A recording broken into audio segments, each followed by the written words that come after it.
Tātou talo. Le tua mamanae. O lava o le tua e whaavavau lava loa lofa. Le ngata o le nei Palemene a sio mātua tunu atua ai alau whanau uma le lolangi. Savi ia ma sanga whaafitai a pia oe lo mātua tamai. Mātua ia nei tai o fau ma nei fo iasu fau a matalia o tiute ma ngā wea alau Palemene le li e. Whaafitai tele i lau pule whaasoifua i le nei Palemene atua te tai o lo tunu. O leo te manuia mai lo lātou soifua i nei tai o fau a matalia mātou ngā ruenga. Whaafitai fo i tamai i lo fisoasoani mai mo lo whaatasi mai. A whao au pia ngā ruenga a lau Palemene. Mai lava na vai aso sa e au wai ma e fisoasoani. Ma fuai na e malo fe au ma ngā ruenga a lau Palemene na vai aso. Leo fo i mai nei tai o fau le li e.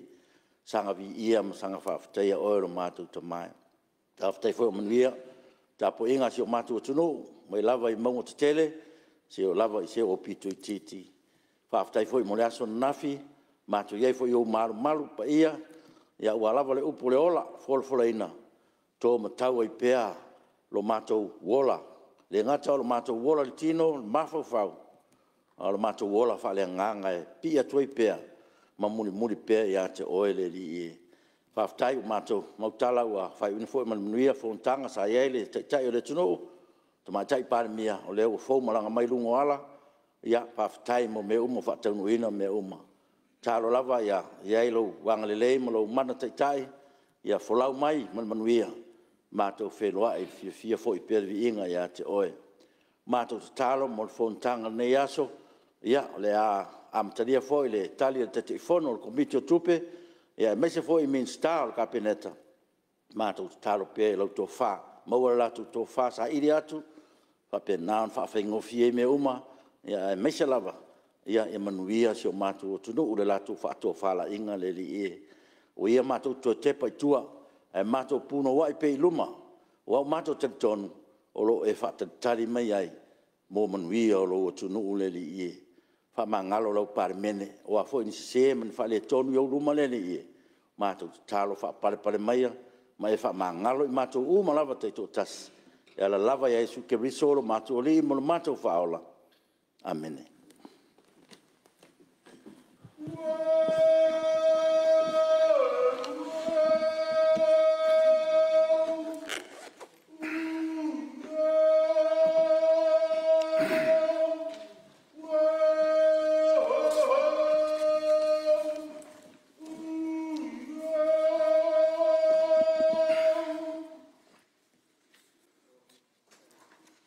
O te whasisiratu a amataria nei tau manga al fono au whai tū la fono. Whaftai le tua, mu whai tātou toi wheloa e nei tai au.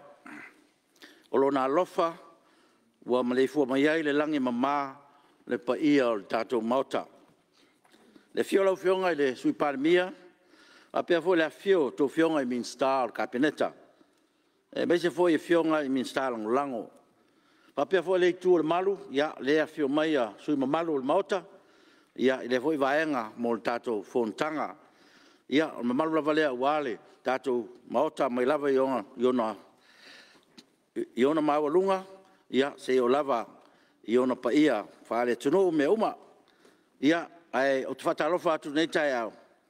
Ya e whaafero atu foi le senga whaululunga mtanga ruenga, whaala tonga tuma oti le tatou malo, ia malo so fu mnuia le mai mo fa fo mai o tatu tunu yo na tulanga fa luper peina fa talo fa tu lau Palemene nei tai au ta po mai mal manuia le fa wina o tatu ngarenga nei tai au ia o talo lava al fontalai ia ngale le li ma fa manuia mai manuia fo le sunga fono o tatu maota manuia fo tapo inga asio tatu tunu.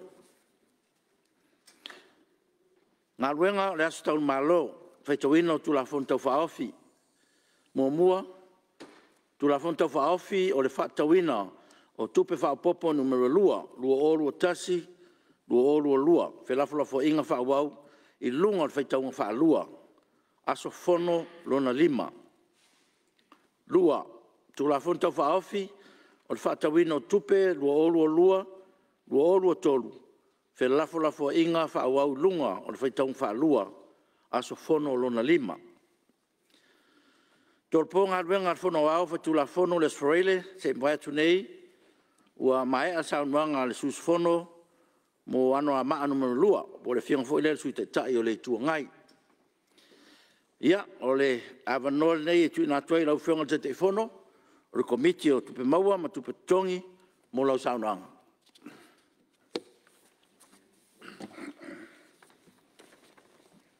Pastai mo lo o avanoa. Tātou awai whaatasi tusa o le taulanga na esi itia ilo tātou vāta puia ma le tua, tātou mtai. Lau fionga i le fonga whetalai. Haftai mo lo mātou avanoa. O te moa i uwhitia uru tāo Samoa. Awa e whaingata o oe o le whatu e le ngae. Ua ta o te foi a o se ia mai o i o le moana. O sama o whaingata. E re whangota sango na ngole i hei se tautai. Awa e whaingata o oe o le ao mamala. O le ia i vivia. Ma le fue lave lave. Po ai lava le tautai ma e mae. E le mawhai o nā atoa atu i lona sā. A wā o oe Samoa. Ua mai au na sama su ngalu. Ma tosia le taufa. I le amata mai saua se ia pa ia ngalenga. Lawa fionga i le fonga whetalai. A vea ia lo leo. E whai mafonga o le komiti o tupe maua ma tupe titongi. E whai loa tuai lawa fionga. Wha pia fo i le fionga i le sui Palemene. Le mamalu a li imata mai tai o le kapineta. A fio minsta lango lango. Fio le tai o le tua ngai. Ma le mamalu. Ma le pa ia o sui usufono uma o le nei Palemene. Ma loa fua ai lau o maua. Whatalo fatu i lau fionga i tamai tai lo i sili. Ai a wha ululunga o matanga luenga mwha la potonga tu maoti. Ale malo. Whatalo fatu i lau tofali to. O le whailau tusi o le maota, ma le mamalu, o le ofisa o le fono. Lau a fionga i le fonga whetalai. O le aso ma le filinga. O le aso foi ma le matai ngā tila. O i tu aso o le filiafa ma le vaitau o le muria te talele. O le tai malona taanga.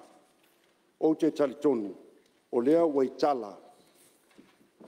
Fale soa le taatiunga le tautai o le namu. Ma e manatua foi. Ma e manatu foi. Ua toa le taililingo ina ua whaifo i tapu itea i lona tafata whailangi.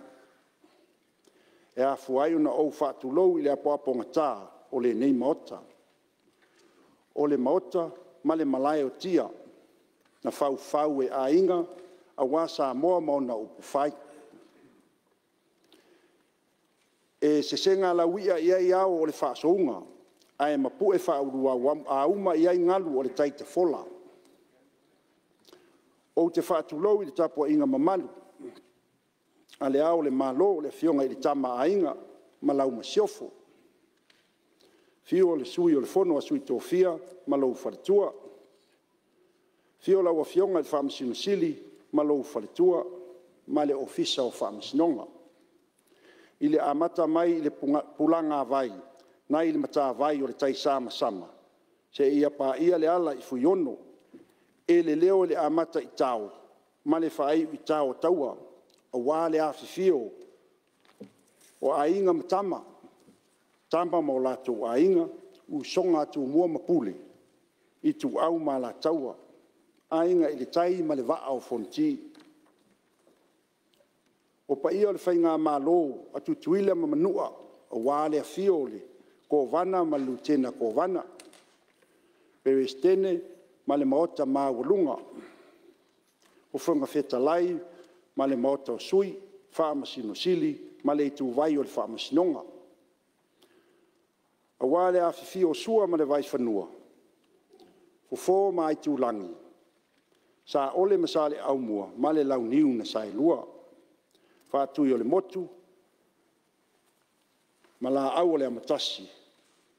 le la auna amotasi fale anga fulu ma to o le fale ula ma upu i le manua tele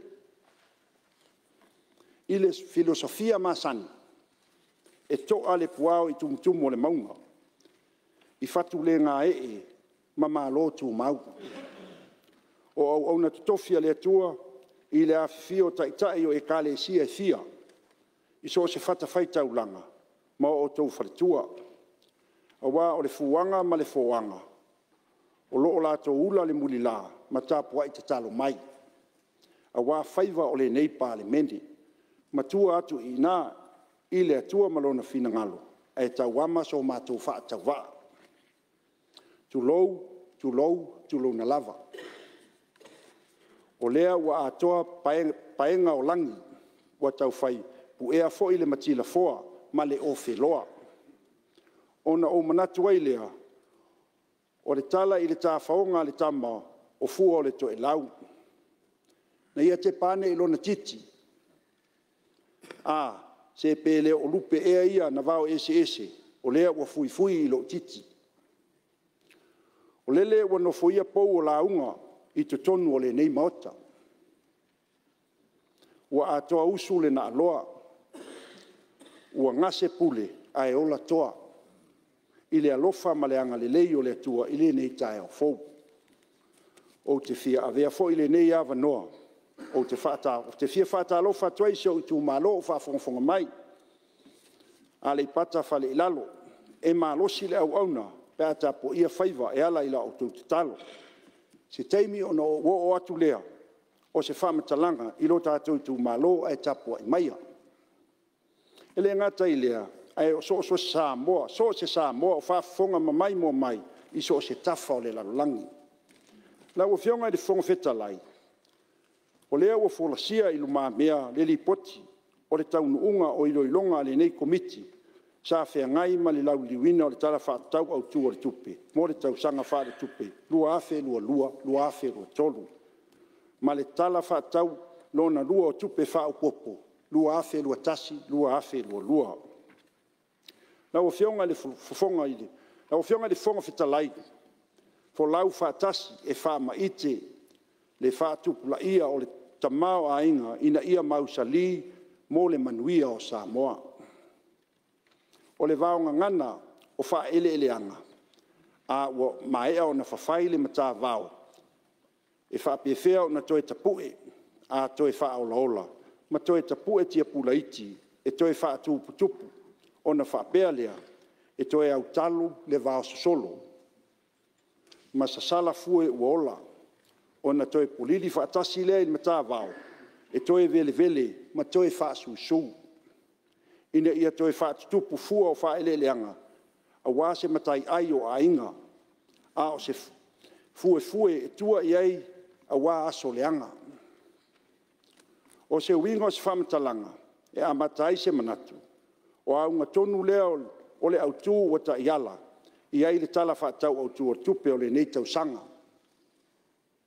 e toe tapuʻe ma toe tau faaolaola le tamao aiga mai le tulaga pagatia ua iai nei e le gata iā Samoa a o le lalolagi atoa o le tala faatau autū o le tupe lua afe lua afe lua tolu loo atagia manino ai le oga tasi o ana fuafuaga alualu mamao ma taiala mo le lumanaʻi manuia o Samoa pathway for the developments of Samoa lua olua tasi lua olua lua e agaʻi i le lua olua lima i le lua olua ono ina ia mautinoa le ausia o atinaʻe ma taiala autū nei muamua faaleleia le atinaʻe o le soifuaga lautele lona lua faalauteleina o le tamao aiga ma gafa taulimaina tolu saoga lemu ma le faatuatuaina o pulega lelei lona fā siʻosiʻomaga puipuia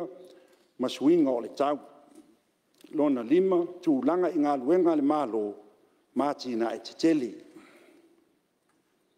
o vaega tāua foʻi nei sa fai ma faavae e lima taʻitaʻina ai sa i liʻiliga le komiti o tupe maua ma tupe totogi i le lauliliuina o le tala faatau autū o le tupe ua i le mamea nei lau afioga i le fogafetalai o se au te lenga o te mau a inga.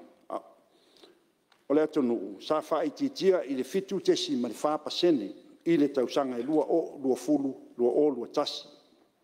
Ona o afianga o le COVID. I lunga o tūlanga tau fe whaatau inga, māti na e tau tangata tā whao mai mo mai whafo. O se vainga mo le tausanga wha le tupe nei lua o, lua tasi, lua o, lua lua. Ua fuafua e toi wha mawina ai se wha i titinga. E tusa ma le tolu pasene o le tamau ainga. Ona o afianga lava o le wha mai, whatasi e mawawao sa wha tino ina, mai ai anuali se i o atu ia mati. O le maulunga foi o le tau o le soifuanga o lo iai nei, ta waile si tia o le tau o le suau, mai si o loa awina mai tutonu o Samoa. O lo fuafua e ono a afia, ai le vave o na toi wha foisia le tamau ainga, i le maulunga sa iai. Ma afia e foi le vave wha tupla i o tupe maua le malo. Lau o fionga i le fonga fetalai. Ua iai le wha moe moe. E toi si i maali e i lunga le tamau a inga o Samoa. E tu sa male tesi male ono pasene i le lua afe lua fulua, lua afe lua tolu. E ala i le toi talaina o tua oi wha vao malo. Ma fe malanga inga i le vaa mātonu i fafo. Whaapea le toi whaatupula i o pisinisi māti na ese sa fia i lu tau wha le nā tula. O le nei wa ainga tau lai. O le a wha moe moe tele i whaatinoina, manuia o ati na e mawhainga wha vai. O loo folasia i le tala whaatau au tua le tupe, lua afe lua lua, lua afe lua tolu. O le mai tau, o le siitio o tupe ale malo, e una ia ma toi fotuai, a la manuia tau pisinisi, ma tangata ta whao mai mua mai fafo. O le a mawhai ei o na toi wha mawina si siitia, o le tamau a inga o Samoa. Wha moe moenga au tū, lau o fionga i le fonga fitalai. O le aunga ma le wha moe moe a toa lea o le tala wha tau au tū o le tupe. O le tau mwhai maa losi e tōina ia ngā luenga wha tino, ma matafa ioi a matanga luenga, ma wha po potonga tu ma oti ale malo. O le tā ua, ma le wha mamafa, o lo li lifa lava, i le tau, o le soifua ma lo loina, ma le tū tau a onga, ai maise le atina ina o ata tātou whanua ma ele i nuu ma la alfanga o le atu nuu. O le isi vaenga tā ua, na la ngā le komiti, o le sila lea i le swinga o le tau mona a fianga. O se tasi leo mata upu e iai le manatu o le komiti, o loo lau lunga i mata upu tu toa, e ave iai le wha mamafa a le tele o atu nuu o le lalolangi. Ma e ala ngā tau ai foi, o na murimurita ia, ma whatau ina si o tātou atu nuu. Na o whionga i le whonga whetalai e peo na silafia i le nei mota. E tā o to lua le seunga, i le li poti a le nei komiti. O loo a fia i fo i martala whaatau o tupe wha o popolo na lua. Lua afe lua tasi, lua afe lua lua. O le whaatu mawina pea o le au unanga, ma le mawhai o na tali atu i a fianga o loo fea ngai pea ma le atu nuu. Ona o le wha mai o le COVID sfulma le iwa. O le naunau ta inga o le malo, ia wha awau pea o na wha tino na ati nae. Ma au nanga masani, ai maise fuafuanga, alu mamao. A wale whaatu mawina pea o le solonga le lei, o lona tamao a inga. A o le whai wina le talo le tupe, o le nei tau sanga wha le tupe lua fe lua tasi lua fulua. E se fulu tasi tesi maleono miliona ta la vaenga tupe wha popo i le nei tala wha tau wha popo e matanga luenga e tolu. Mo le wha aua wina o ana ngā luenga wha tino. A o lei whai wina le tau sanga wha le tupe. O loo wha tupe ina nei tau sanga i le fituna inga o tupe alu, mai le matanga luenga o wha toanga, ma whainga whaiva, mai le ofisa o pule, ma su etu sili. E le ngata i lea, o loo wha mawina fo i le si, wha silinga o tupe maua mai tufa tufanga, dividends, e fitu miliona. Whaapea le whaasilinga o tupe whaamea alofa mai pāanga e 2.8 miliona. O loo whaamauina fo i le whaititinga o tupe maua e ala i le whaama mangaloina o tupe maasani au ina mai i le tau o le ele tise a le whaala potpotonga maalosi tau ele tise. E se fululua tesi ma le 8 miliona le tupe whaamea alofa mai le whaitupe o Asia ua le mawhai ona tuuina mai te tonu o le nei tala tupe i le nei tausanga. Ma o loo wha moe moe, e wha matu mai le tausanga wha le tupe o lumana i nei. Lau whionga le whonga whetalai, o se ao te lenga, o sa ili ilinga le komiti, o mawhai ona oto au ili atu, ile nei li poti. E ala i ana whaatale tan noanga mamatanga luenga. Mawhala potonga tu ma oti uma le malo. O lo whaatupe atu i tala whaatau au tua tupe. Mo le tausanga wha le tupe. Lua afe lua afe lua tolu. Oto o tonga o nai tali atu i fesili e peona. Silingia inisio sui. Ma ua lau tau whaafonga. Ia sa whapena lava na tā pae tali atu e lau. Ia unei. Ia tu iti tia i le tala i le tupe. I le pulenga o tangata tā whao mai mo mai fafo. I tu sa ma whaatala tanoanga sa whaatinoina e le komiti. Ma le pulenga. Sa whaeloa mai ai. Le tu sa ma le se fultasi miliona tā la o tupe whaasao le pulenga o loo iai nei. O nei tupe whaasao. E afua mai ona o le telo la tau por kalame mati nae. Ngā luenga whaatino na taulo poina. Ona o le kovitis fulmaleiva. Lona winga e tusa ma le 2 miliona se vaenga tupe o le ata pena ai nei le pulenga mo le toe talaina o tua oi whaavao malo. Iwa miliona o lo iai le tala whaatau i tau sangfou ma le se fultasi miliona o tupe whaasao. Tu i titia i tupe whaamea alofa mai fafo. E iai sui na whea le nei mata upu e whaelo mai le lato popoi. I le tu i titia o ati nae ma tupe whaamea alofa mai fafo. E ei polo keti te tele ale malo ua whaamae eina e tusa ai ma le saunoanga le fionga i le Minsta. Whaatasi ai ma nisi o ati nae ua amata o na whai ui peitai.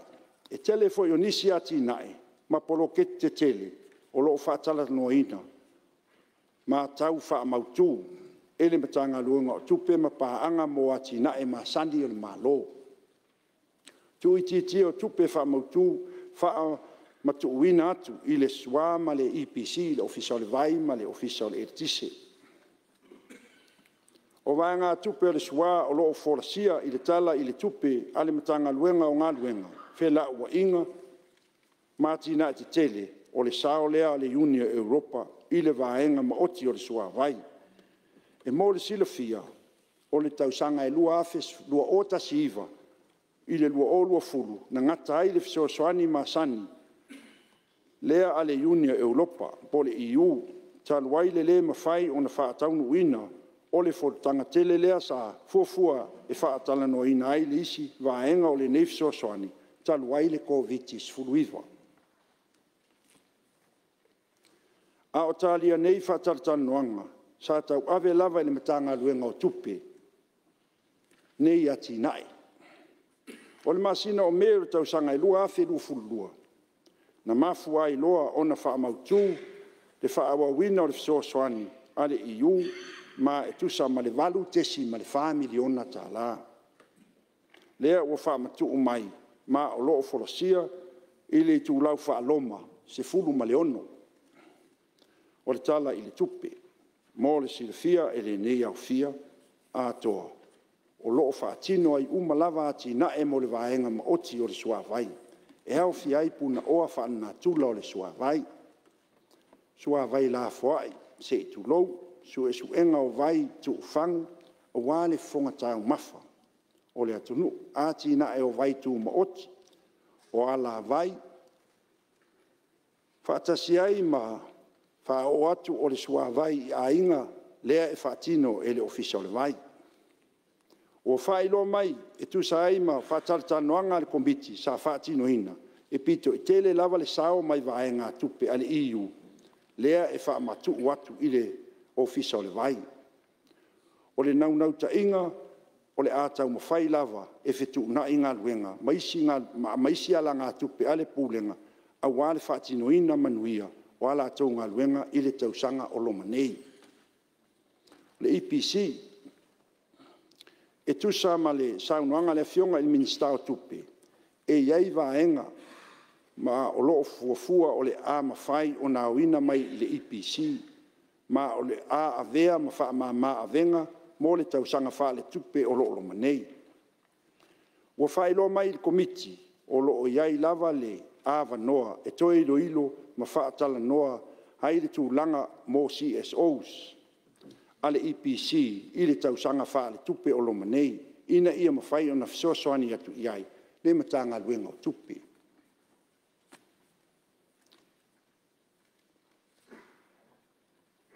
E peo na sila fia, e tolu i tu ainga whaala potonga le malo o lo iai nei.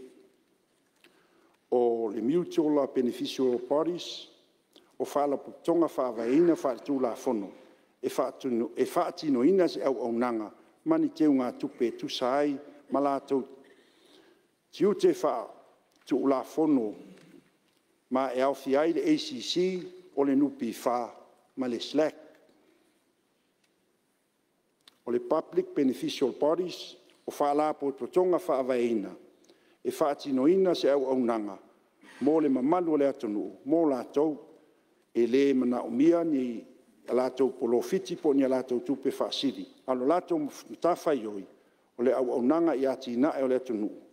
Wha lapo tonga, wha atupeina o i le nā atoanga o matanga luengo tupe. E se fulu beneficial bodies ale malo ma e au fiai le RTA, o le National Kidney Foundation, o le NUS, o le FESA, SQA, STA, SROS, ma le pūlenga o petpetinga po le gambling control.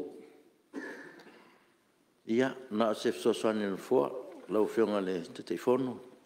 Ia, manatu fo i le tūlanga o au saunuanga, mana whaamama maina o le tōri poti. Ia, manatu a fo le lona o te lenga, o le au li linga. Ia, e se taimi o na tātou o le au li linga o mea te tasi ma ia e sa no pe fa la tele lo tu sa ilinga lo tu komite wa te ma ai ngole tunu ia malu tu tapenanga ia e o ia la no ta tu te o tu fu mea te tasi na ia fa fenga fielo ko lau nga lo fion te telefon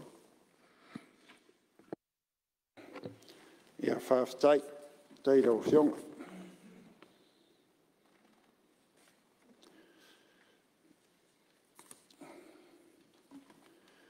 na o fionga o na e taruai.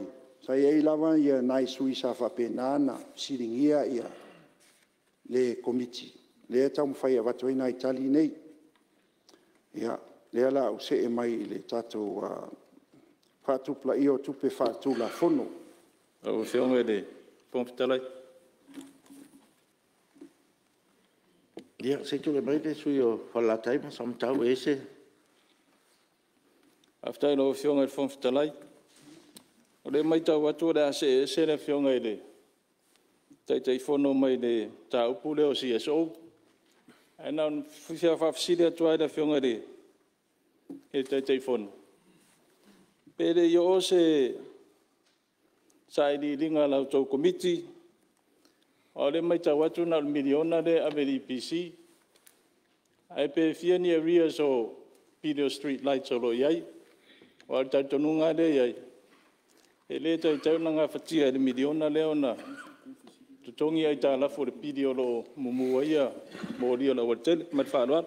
ia e manatu le whapsiria le sui mamalu ia tona maua lewa noa pe au ili mea te tasi o na maua lewa noa tuas fu lewa noa e lua i lau fionga pe a whapsiri tūlanga lea ina ia wha ngā solo pēle saunoanga te teifono ia whalau i tele ia ai ai al teimi tātou le tātou ofo i mea te tasi pe a umana ia ona ftoa tātou o le au li linga whawalo saunoanga lau fionga te tūlai mea lau fionga minsta tulanga lava ina ia manino malama le forsanga le fionga le te fono.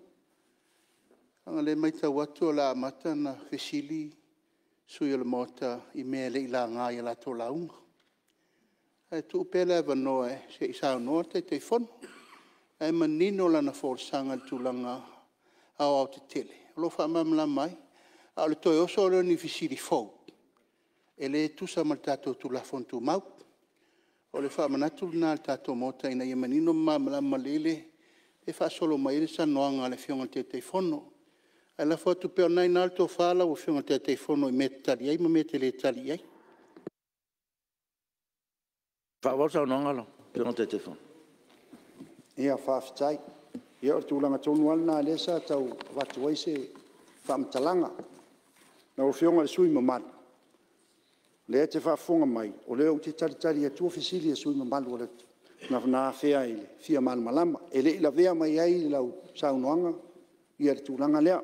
Ia lea whaawa ue tātou. La whaawa I pēr se whaamtalanga. Ia nā pēr na sauno atu le whonga whetalai.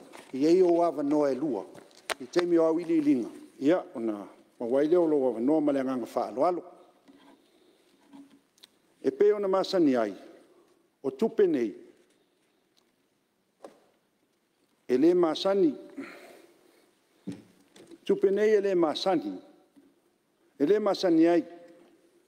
Ona iloiruina I tonu o le Palemene o wa tupe whaatu la fonoina. Peitai. Taluaina la ngā mawhisiringia se tasi o sui. E au lava o na tu inatu esi na whamatalanga pupu ula o fionga. O le si tia o tupe tutongi. Mo ai tālafu. Debt servicing. Ua lai o na whaatupula. Ia nei vae ngā tupe. Mo le tausang fau lua afe lua lua. Lua afe lua tolu. E pe o na sila fia. O le tausanga lua afe lua tasi. I le lua afe lua fulu I le lua afe lua tasi. Lea na whaatino inai se wha maa a venga a tonu te tele e lua sifulu o le lalangi o le G20. Lea na tu usau noa ai le tongina o ai tā lafu, moa tonu uma. Lea na o fi ai ma Samoa. Ma e lua tausanga na wha manui ina ai Samoa I le neifi soa soani.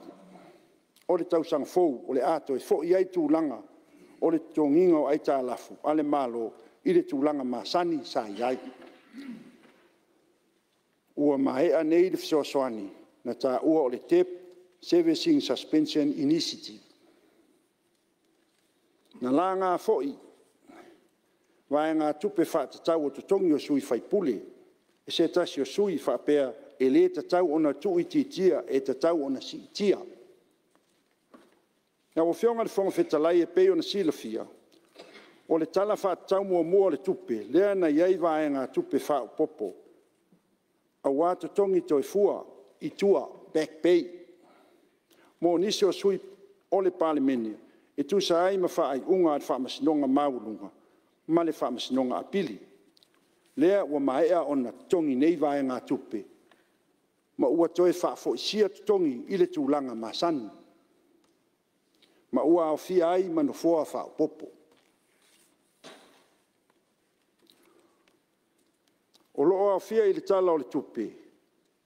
Ma sa whaatala tala noa fo I mamatanga luenga o loo ta I mua ai nei fisosoani. O le a whaatino ina I le tausanga wha le tupe o loo loma nei e au fia ai le lua tesi ma le 5 miliona. Sosoani mo atina e tau tangata ta whao mai mo mai fafo. O le nei vae ngā tupe. O le a whaatino ina whaatasi e le pūlenga o tangata ta whao mai mo mai fafo. Ma le matanga luenga o tupe. Ma o le a muri tai pea I whainga wha vai. O loo whaatino ina ai le fisosoani. 5 miliona mo le tausanga nei. Lea o wha. Ma wha manui ina I atina e tau wharetali malo. O fisa malanga. Maisi au nanga. Tour operators. E si lia ma se lau ono sfulu. E tolu miliona se fisosoani mo pisinisi laiti. E tau alatu I sa mo business hub. O le nei fisoasoani, o le awha mautuina atu I pisinisi lai, o le awha mautuina atu I pisinisi laiti, e whaatara sangaina, se fisoasoani tau seleni, e toi wha lelei ai ma wha lau I loa. ai ala tou au nanga. Ma o loa, a wale tāpena atu mo le talai o fe malanga inga. O le 5 miliona se fesoasoani whaunenga tupe e whaatino lea e le whaitupe o ati nae. O le nei fesoasoani o le ama whai ei o na whaatino ai no ngā tupe mo nisi ati nae ma pisi nisi e mo mia le se eleni e toi whaale le ia.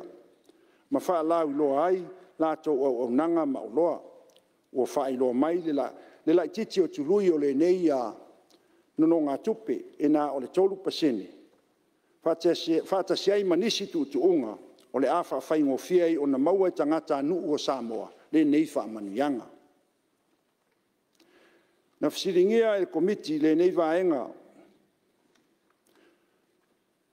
tu ititia vaenga tupe mo fale tupe o tu mo fale mai o tu malo mai le 3 miliona ile na o le tasi le miliona. Na fsiringia se tasi o sui mana ta pa e komiti ma sa fa iloa o vaenga tupe 3 miliona o ro ia nei mo le tausanga fa le tupe lua tasi lua lo fa anga lea mo le fale leia o fale mai o tu malo ma e au fiai ma le fauseina o fale apitanga mo fo mai o le taimi nei o lo tau fanga solo pe tu langa mo tau fonga ma o le afa se e atu le nei vaenga tupe e fa wa wa nei nga luenga i le tau sanga fa le tupe lua afe lua tolu o le toe fetu na inga o le 3 miliona le nei i le tau sanga fou ua tau aveina nei tasi miliona mo le fale leia o fale mai i tu malo tasi miliona mo fale apitanga fo mai o le a tau tuaina nei fale mai vaenga tupe sa fatawina i lalo le tala i le tupe o matanga luenga le soifua malo loina e au fiai tau mafatanga vai la au maisi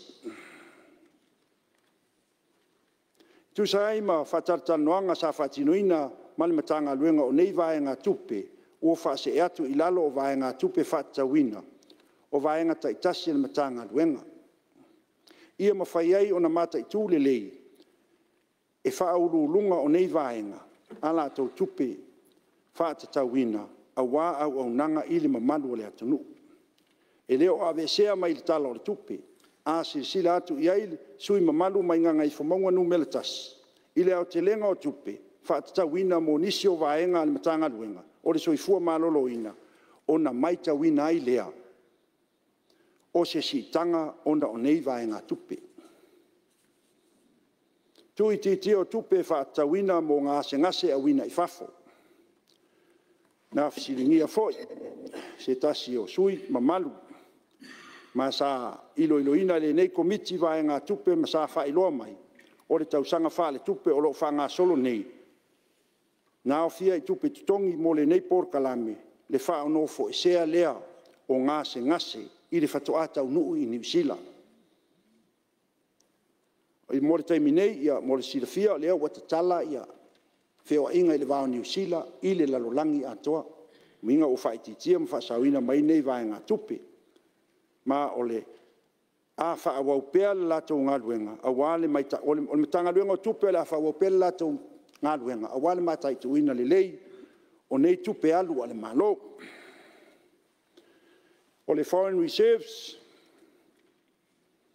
lea na fasili ai foʻi se tasi o sui mamalu mo le silafia o tatou foreign reserves e fitu selau fitu sefulufā miliona tālā tatou foreign reserves o iai nei temi nei pei o faatula o mea o le mei o foreign reserves e iai lava le pei afai le kalafa foʻi lea na o le fā lava masina e tatau na afia i totonu o le ia e peitaʻi ana ia le toititi faatoluina ia le tatou lea maliliei a sui na fasilingi o loo lava matotoe so se ato nuu lava o loo faapena lava latou tapenaga ma lasilasila ma le vaai mamao i le lelei ma atimo atinaʻe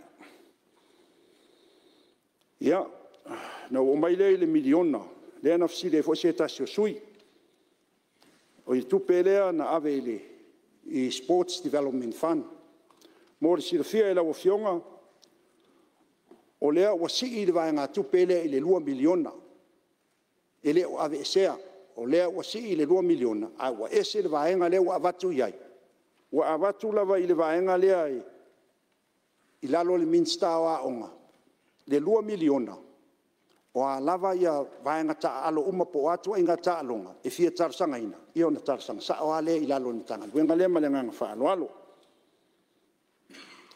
ia Lo fionga fo petalai e na pe o le sa ofisi tonu ai va ngale ia ele la ma fa lau tele o le ua fafonga tu lau fionga sui lau tari manino mo o lau lai e la le simena to e fafsiri e lau fionga ya o le la e a fo yo te fia mal malama atili ele tulanga le o le e wa me le sai ai sa mai ma o tia ai ngo fa la potonga ta longa wa e masani ona tuina tu tau sanga fa la potonga e se va nga tu pe tau sosoani mo la tu tau sanga talo e ana fufua la ia al fa so ale mtanga luanga ia pe tai e pe lo wa mai ato ale se va nga tu pe ai lo ma oti la po la le fa so ino le va nga ole va nga no lua e manua le lava le tanga luenga soifua malolo ina. Sa ta ua tupe le ua tuititia tupe hoi le mo whanmai ai. E whanmai whai tu malo ma me o subcenters i tu a tatou. Alo te vai atu le vanga tupe tau personnel, tanga te whainga luenga. O le ala pe e fōlinga mai. Ua tuititia ia ale o tutongi, ia po ua vese po kalame po ni te tongi e tātu whainga luenga. Ia po vai a hoi nisi, wha malolo nisi. Wa tūlanga tau te tongi lea me tupe lea. E leo a mai at whaale le ingon whanba. Mat whaalo ala. ia le ua maua lo finangalo ia whaawau sa unoanga ma lo whaftai. Tai la vai li. Fionga tūlanga wai ai. Lau fionga whongwhetalai mo le avanoa. Mo le se fia e lau fionga. Pero na uta ua. O le 2 miliona lea sa ave ia se lenia e na o le miliona i whaala potpotonga ta alonga te tasi nei. O le taimi nei. Wa e se foi le vainga le malo ia. Le wa si i whapopo e le si miliona. Ai wa tuu tono o le vainga lea. A mana o mia. Ona e tarsanga le ia i o le sosi ta alonga. Le wa toi whapopo wa si tia i le 2 miliona. Ai a whape toi fia mfumar malama atili. Ia lo ia lava noa e toi fisili ai meta tas. Ia o le tato o le sia fisili le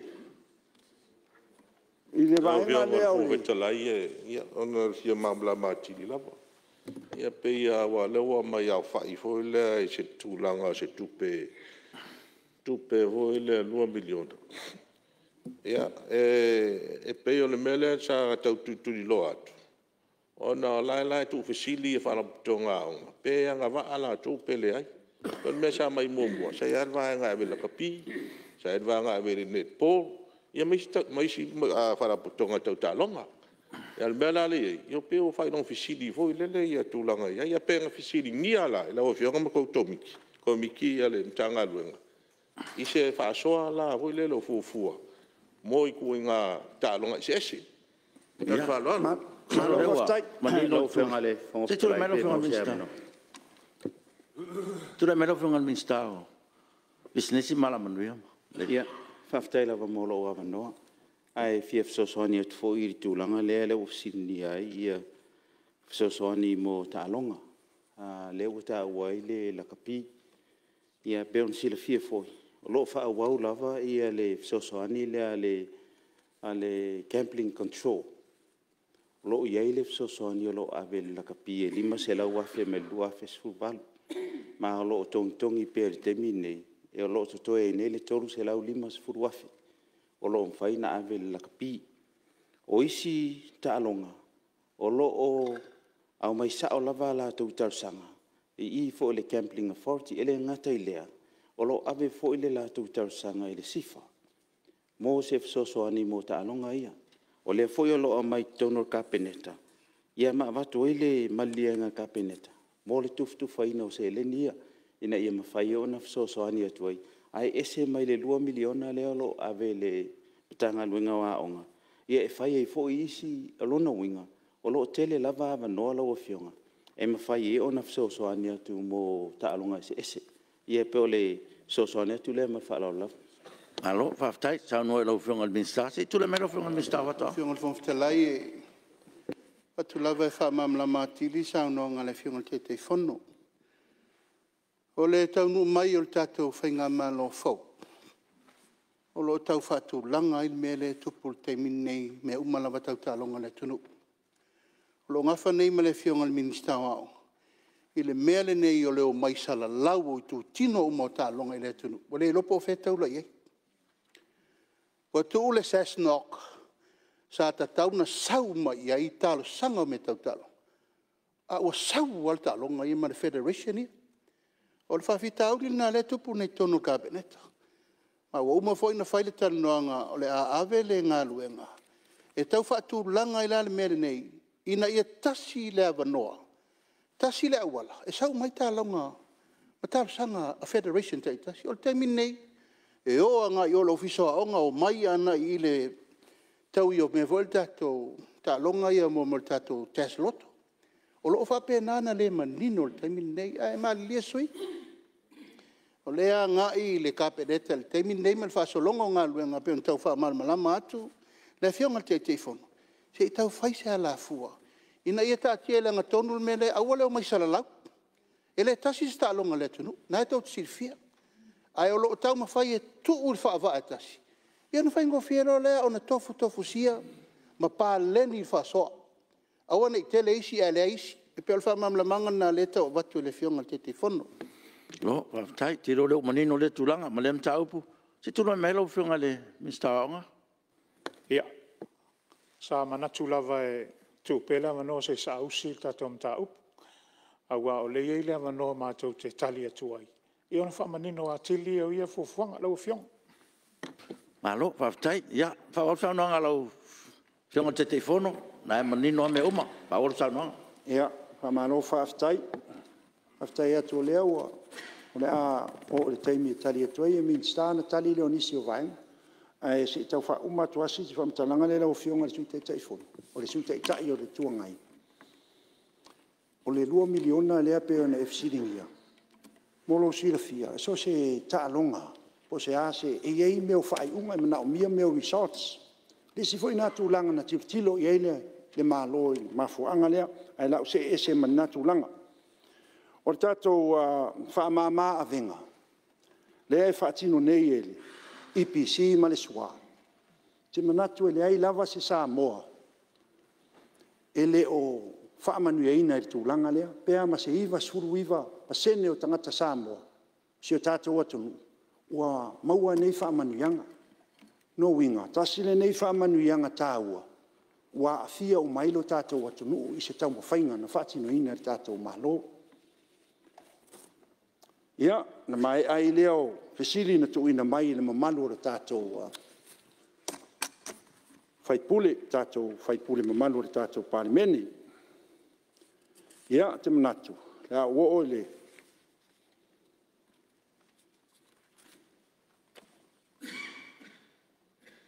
Ia la, o se i uo i lo i tu malo.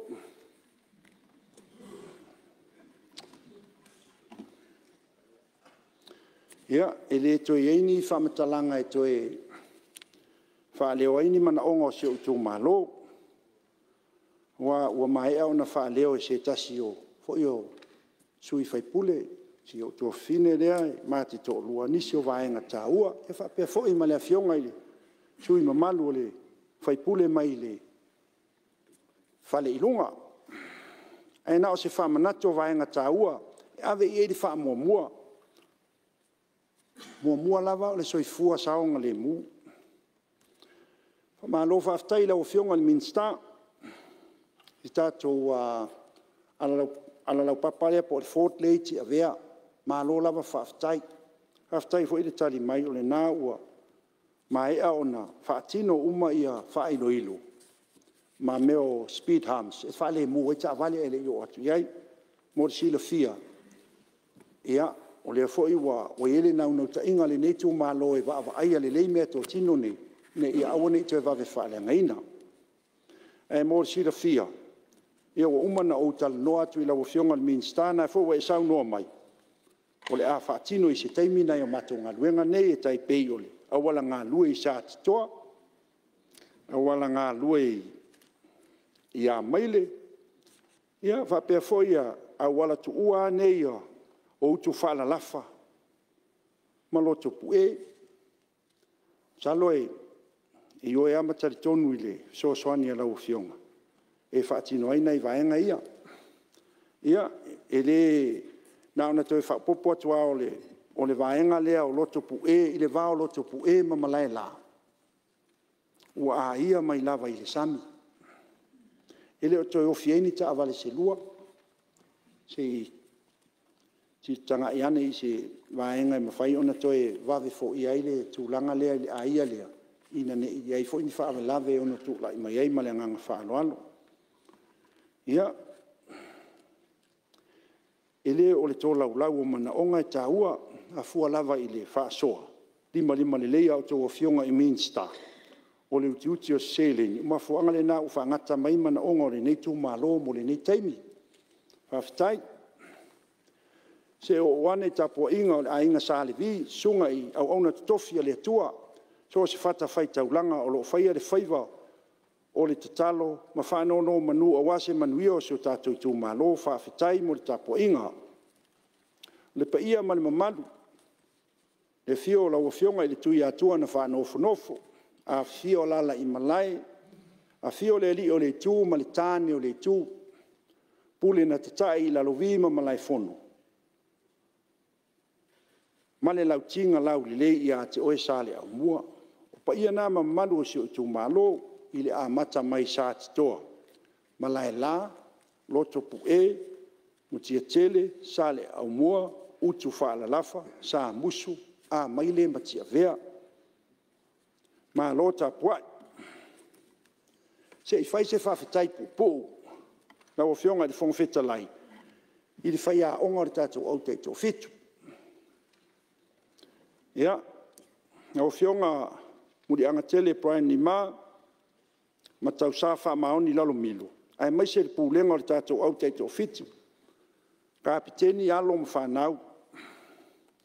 Awane i whamua so taui. Ai wa ai po le asau tau tua o whaimolo wa tunu.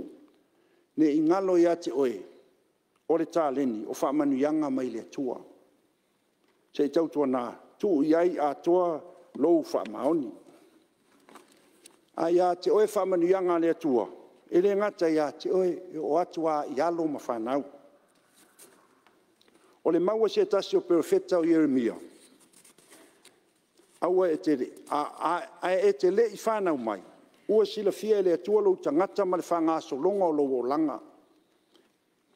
Ia tautua nā, ia whaongata tau, ia le tāleni ufo ina le atua, ia manuia o tau tāpenanga mo le vai mulmuli o le tāmiusanga. E le whanga i titia fo i le whawhitai whapitoa i ta mālii. O lo fso soani mā losi tāpena ino le tātou au. E whionga i atua o Pepe Teo i Warwick, e asi o ta mawhai a onga o se Iuli, Paul Warwick. O lo lango mā losi, e le ngata i le lakapi, e whapea fo i si ua mea mawha. A o le whauwhautua i so se ta alonga. O lea ua whaitausi o tātou atonu i pine aulo i ta alonga la iti, ale Pasifika. Whamalo i le au si mo pine aulo, ma tātou a wheleti maisi ta alonga, malo le tau wivi, whawhetai le tau tua, ma le whaia ea atonu. O te whaailoa atu foi, o seo tātou atonu i whafo. Seo tātou atonu, e le ai lava se ta alonga e pito isili o na te lele mileage, ma le coverage. E pei o le lakapi, ma le si ua mea mafa. Ia e au ana na o fionga li, ta maitai Minster tu pesi, tu e tua popo i fun nai se leni i si vaenga sia.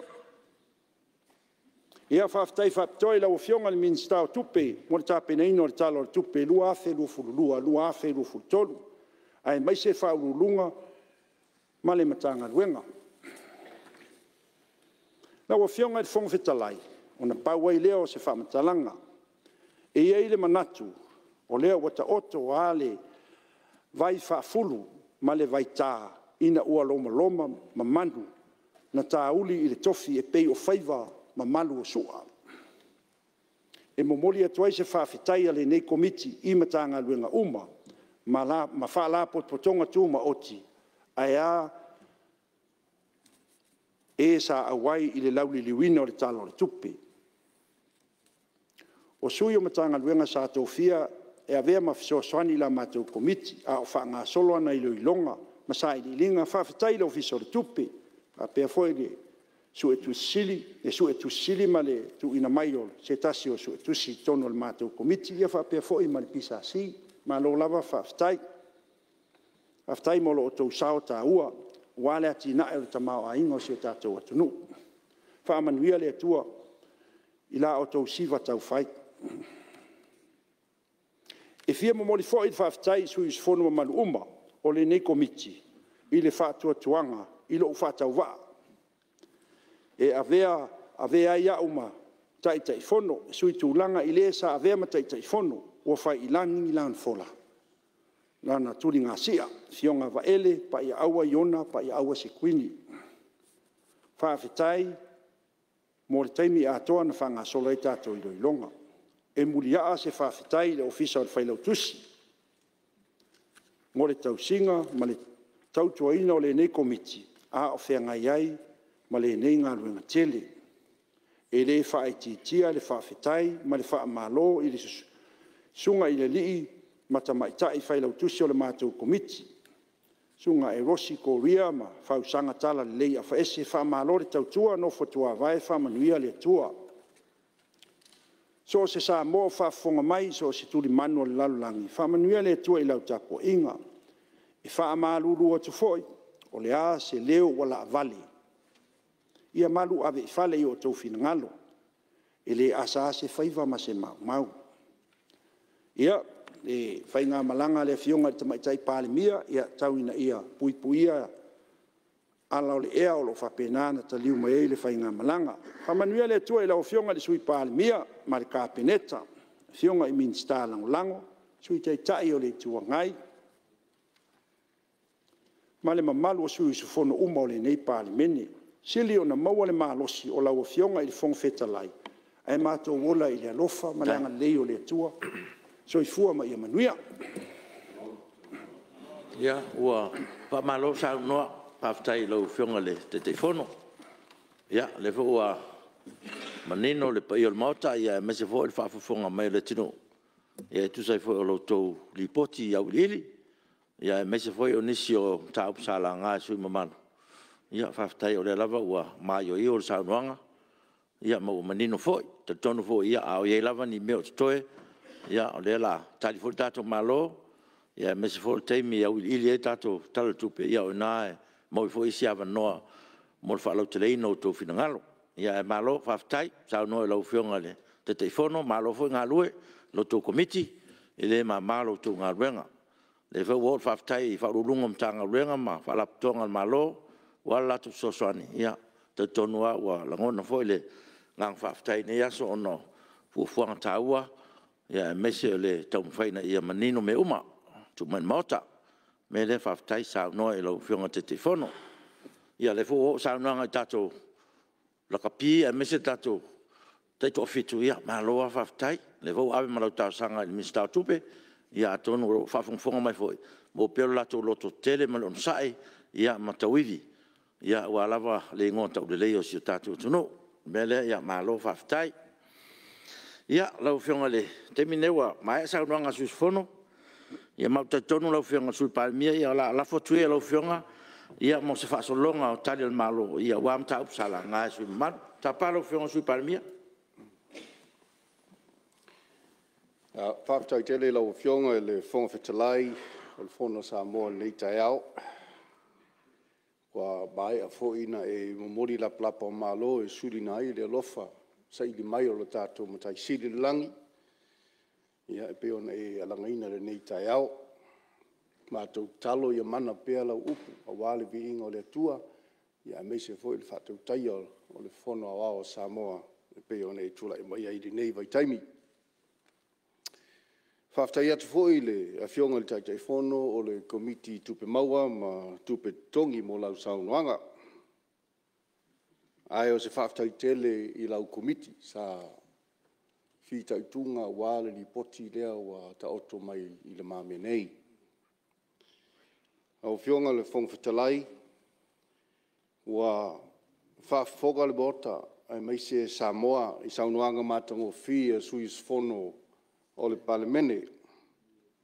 Tūlanga te itasi a la tau saunoanga whalau I tele, ia e tūsai fōi ma taupuna la ngā e winga I tupe, ia mei se fōi le tamau a inga.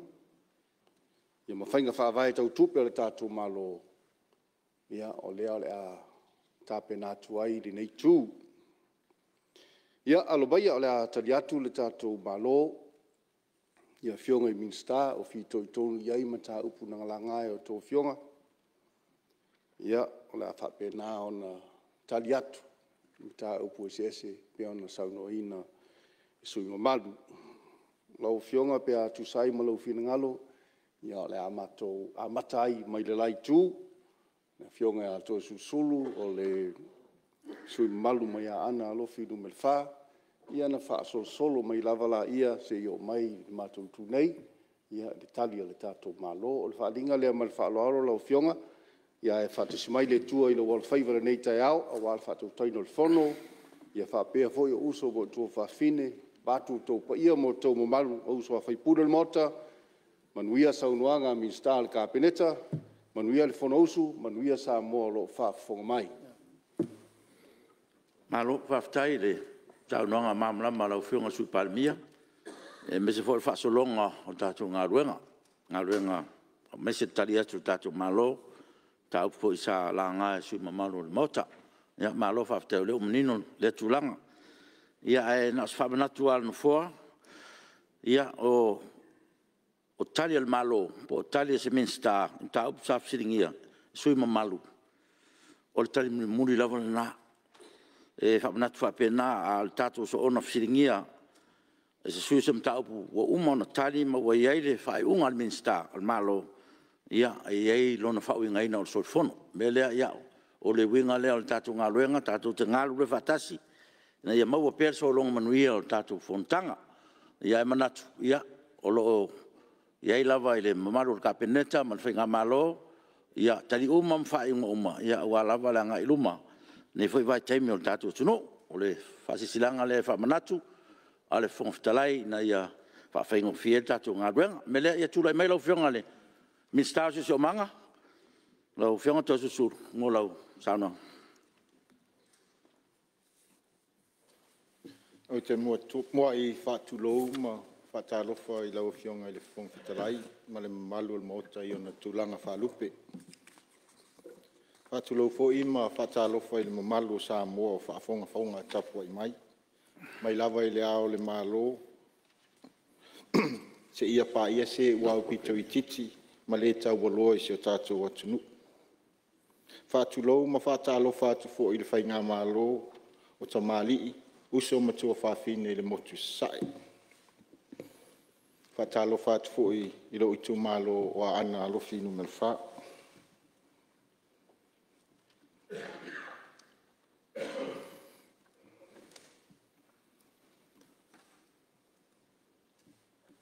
Lau whionga le whongwhitalai. Ua whaamtala ina I fōlinga mātanga o fia le nei tae ao le alofa. Whaamatala ngā tā o le tātou tapa au sili. E tua lea na tōngia o tōtua āma o mātou mātua. E whaavae a isi o tātou atunu u whatauwa. Tālo whai. Se ai noa lona alofa whaapale I la tātou ngā luenga. La tātou ngā luenga whai a wā Samoa. O le mea mauti noa lau whionga I le whongwhitalai. O le tonga tau ese, le tō whawha aufo, a se lupe e tō I le vau, le moe ma mau I tūla toa, ma le aufo e tā o le nei Palemene.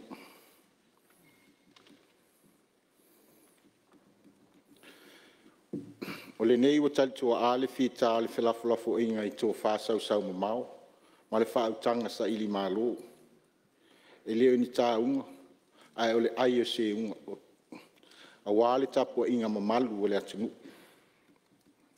a lo le tofa ma lo le uta ma lo le seu sila o la e ia mo le maa ai le mo le afa se tulo lau fionga i le fonga fitalai e whaasifo le tau waa ma o le lepa malinga tete lau fionga le fonga fitalai ne i mea ane wasula i sea le mau a le ala i fue a o taum whai atu e a ngai le wha ngalu tutui o nisi o mata upu sa lia ina e sui mamalu le nei Palemene. Se i tala le la afa e tau wha manino nisi o atu ngalunga sa wha sau iai sui mamalu le maota. Po le a se whai ngā le malo e soso anya i maftianga o lo whia ngai nei ma le ratunu. Lau fionga i le whongwhitalai, e tele na wawa e ngau whaasafua i eile, atu i le tala le tupe, a waati na e mo tangata anu o Samoa. E au fia ia wanoa whai ngā luenga manisi o pisi nisi fō. O ni nei whaataita inga lau fionga le whongwhitalai. Tupe whaamatu o atu mo i tū mālo e ala i le 5 miliona. Tonu e silia ma le afe a wanoa whai ngā luenga o le amwhai ona mauai i te tonu o komiti, matangata whai ngā luenga. Silia fo i male afe ni awangoa mani pisi nisi fōu o le a whapea ona maua mai ei ma ola mai e tusau nei soani. I lea tina e tautu risi lau a fionga le whongwhitalai. O le toi te tala ina o tātou tua oi, ma le toi whaali leia o ati na e tau tangata tā whau. E tau tonu le a silia fo i mase 5 se lau awangoa whai ngā luenga. Ia ele ngata i leo pisi nisi fōu o le a whaapea o na tūla i mai. O le whaataua ina o whainga o whaatoanga ma whainga whaigo. Tele fo ini ati na e mani whaatoanga. O le a whaapea o na whaapopo ina. I le ati na ina o lo tātua tunu ula o fionga. O se vaenga tā ua lea lau fionga. A silisila i ai. O le tala le tupene nei e atonu e silia ma le whaafe. Ni awa noa whai ngā luenga fōu o le ama whai ona maua mai ai te tonu o le tātou atunu. I tonu o le nei tausanga. Tā ua fō ilawa fionga i le whongwhitalai. Se tasi o vaenga tā ua pe ona whao. Tā ua ina le tātou tala le tupela o fionga le whongwhitalai. O le tele o se leni ma le tātou tala le tupela o wha. Wha safua atu i ati nā i te tonu lava o le tātou atunu. Ma le tele o nei seleni, o le ama whai ona nofo, ma ngalu e ina i te tono o le tātou atunu, ma wha tele ina ai seleni, ma tupi mau, a wale alu i ruma o le tātou whai ngā mālo.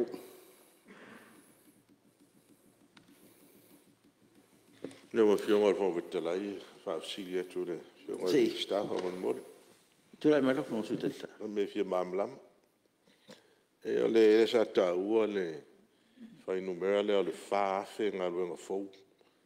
O le a maua i le tausanga wha tupe nei. A le mātau atu o le tele na whale tonu tūlanga e le te mawai. E ionga vāenga e se misera tu visi le hoi lalo le vai ngā lau fionga. E le e se tupe o maua mai tu visi. O le ala e te whaafsiri atu i pō le a tonu al whaavae wa pe le tisau noa tūlanga lau te. Nā tonu ala le whaavae, le whaafe ngā lunga fōui ala mō le tunu. Ngā le whaaloanga. Ia, whawa man sau nanga lau whionga mita. Whaftaila whionga whingwhitalai. E o nā watu i komiti tangata whainga luenga o le a whai ona whainga luenga nei tonu o tātou i tū mālo. Maua se lau ono se furu mon tupu. Fitu se lau mon tupu o le a whai ona maua mai i komiti o tū mālo. I vaenga ese o le a whapea ona whaasafua atu se leni ati na e ai ia i tū mālo ma whaatino ai ngā luenga i tonu i tū mālo. O lea fo i maua mai ai nisi o ngā luenga fōu o ati na e. Whaopopo o le tūlanga pe ona e whaasiringia i tūlanga o ati na e tau tū risi. Teimi nei silia ma le fitu se lau awa noa whai ngā luenga sa whapea ona leo toi maua le te mina tāwhia ai le tātou tua oi e o pisinisi tau turisi. Pe tai ane o le tala ina o tātou pora, o le toif ngā solo mai o turisi, o le atina e ina o nisio o tātou sites, o le ituma lo foi o le atu o tia ili tape na ina mali, vai o nisio vavau, nisio tātou sites fo, mataanga, tal tonu o le havaenga o le atele foi e o le awhapea ona mauainga luenga. Lau fionga le fong fetalai ona o se maile le vaenga. Mista i le vaenga, ia na toi. Se tu na melo. Pau siria tua mari whaaloalo i ne tūlanga lea. Komiti whautua e ta ua lau fionga o. La tau ia ngā lue mo le malo. E awa la tūla al poka la mele awa le toi ngā lue ngai e tofi ai. Po la tau ia le tofi sa o tua kapeneta mo mtawhai o ese ese. Lua fisili. O le turisi le te saunua ia. Ia le pe na la ngai la unga whalau i tele. Ia e whai si poka la me ia wa vese. O le si tu poka la whalau i loa. Ka popo toi mai si vai poka la me lua. O me tua lai ama si tupe ave whangai o ia poka la me ia. Pe o tūlanga lea o le tā ua le me le pe na upa iai. O na le pe na saunua le la tala tātou poras. E whaftai le tō whaua e malo la tala poras. O nei tā ua ia te tā whao mai mō mei. Lisi tātou tupe tele lea, pe o na mā ua i wha maumonga. Ia, pa ua mai 5 milionga le sa mō tau sanga. Ia, ono, o le pō viti ma fuanga, leo pa ua le stupe. Ia, le hoi e le manatu. E le whapea te tala o lora tō pōra san toi. Oso lo le ilunga 5 milion. O na me whapea pe e a fo e whaso solo maalia le atinai. Ona le o maua le finangalo lo fionga sui te tai. Le ia foi. Le tau vā ma tūlanga tau turisi o Pasifika. Le whaloano lo fionga. Whau au lau tau nanga lo fionga ni sta. Tai le fionga le whongwhitalai mule. Awa noa. Ia atonu ana lava le onsa ia li. Sui tai fono. O sui tai ia le tuangai. E o te e fōsanga i leau i na vaenga ia. Whau au lau tau. Tau to mai e o tu ye de whanga solonga i vaenga le te atungalu ye lau fionga le sui te ta. Ai o le whamani nonga le vaenga pe o na saunoa ye ia tātou fo iawa noa whawhainga luenga ia pe ana sila fia le whasa lau tolu awa noa whainga luenga.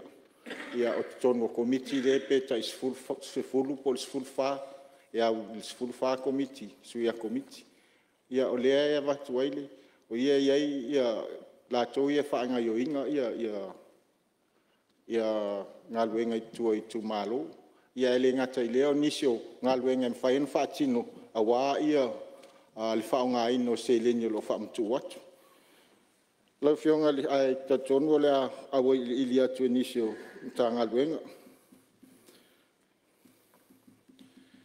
Lau fionga li whenga whetalai. E ina i titi se vaenga o lo whaalia i tala tupe. Lua whe, lua tolu, lua tolu. Aelo i ai wha polo mai tausanga o mawai. Pe o na sauno i ai lea fionga le taitai fono o le komiti o tupe.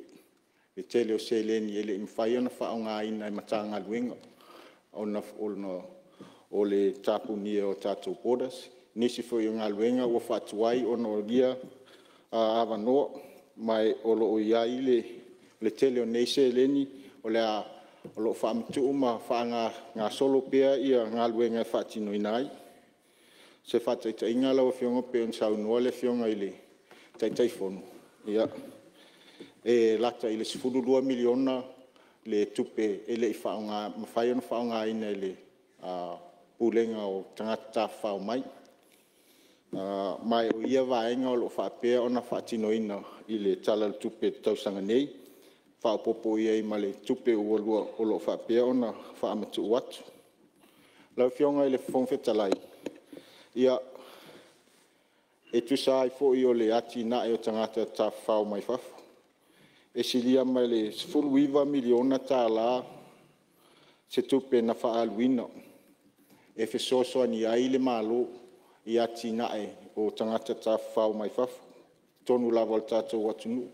E au fia ai nisi o por kalame ia o tātou quarantine, le sa whanofo e sea inisio whaletali malo, ia te leo tātou tangata ia na o mai a o whai tātou quarantine. Sa whatino ina fo i Port Kalame a o onga, silia mali miliona tāla e apski o lai, ma a fo i. Ia tangata whainga luenga i ati na e tangata whao, una ua le aini ngā luenga, ua le whaian whao ngā i at lātou whaletali malo. Ia i fo i Port Kalame sa whatino ina, e fsosoani e i tongi o tangata whainga luenga, i nei lava ati na e. Ai le ngata i. O wairu pēna sa no ngā lau whionga le, minsta. Ia, ta tolu foi le, o tātou taimia, tātou malolonga masani o tai au. Ia, ai, toi fōtua i sa no ngā, tātou te liu mai. Ia, o toi whaau au lea. Ia, nai tu ia, safsingi e toi le. Le taitai, o le tuanga, ia, nau e sida fia, maloa le fui, e watu ia nau, mana le fui au sa no. Sa no sa mai pe i no fo, ia no fa so so i no le fasidi, vai nga le tu le. Ia la fatati ese ia, nga luenga le. Fono au mo lan malo longa taia.